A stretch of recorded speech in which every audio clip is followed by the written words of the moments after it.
اعوذ باللہ من الشیطان الرجیم، بسم اللہ الرحمن الرحیم۔ بجٹ سال 2019-20 کل تحریک انصاف نے قومی اسمبلی میں پیش کیا، جس پر اپوزیشن کی طرف سے شدید ہنگامہ آرائی ہوئی اور اسپیکر ڈائز کا گھیراؤ بھی کیا۔ بجٹ سال 2019-20 میں تنخواہ اور پنشن میں اضافے کے حوالے سے ایک انوکھا خبر آپ لوگوں کے ساتھ شیئر کرنے جا رہا ہوں۔ ایسا خبر آپ نے اس سے پہلے کبھی نہیں سنا ہوگا۔ جی ہاں، تنخواہ 10% کمی کا تاریخی فیصلہ۔ اس سے پہلے آپ نے کافی دفعہ سنا ہوگا تنخواہ میں اضافہ، لیکن تنخواہ میں کمی کا پہلی دفعہ سنا ہوگا۔ تو آئیے سرکاری ملازمین کی تنخواہوں اور پنشن میں اضافے کے حوالے سے تفصیل سے دیکھتے ہیں۔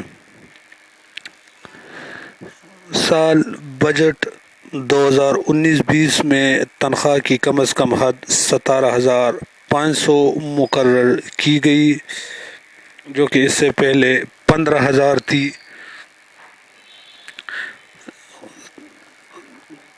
اس بجٹ میں گریڈ 1 تا 16 کے ملازمین میں 10% اضافہ، گریڈ 17 تا 20 کے ملازمین کی تنخواہ میں 5%، جبکہ گریڈ 21 تا 22 کے ملازمین کی تنخواہ میں کوئی اضافہ نہیں کیا گیا۔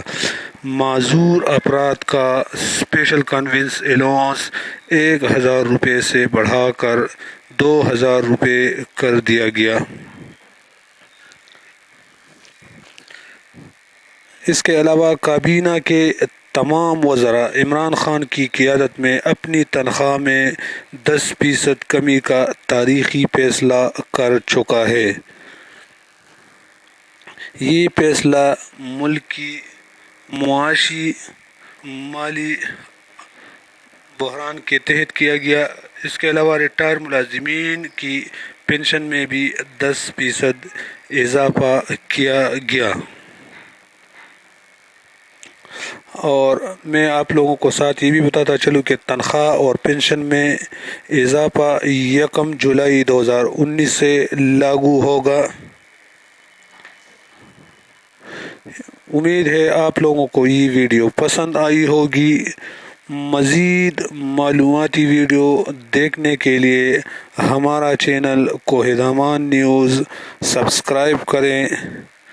نئے ویڈیو کے ساتھ پھر ملیں گے۔ اللہ حافظ۔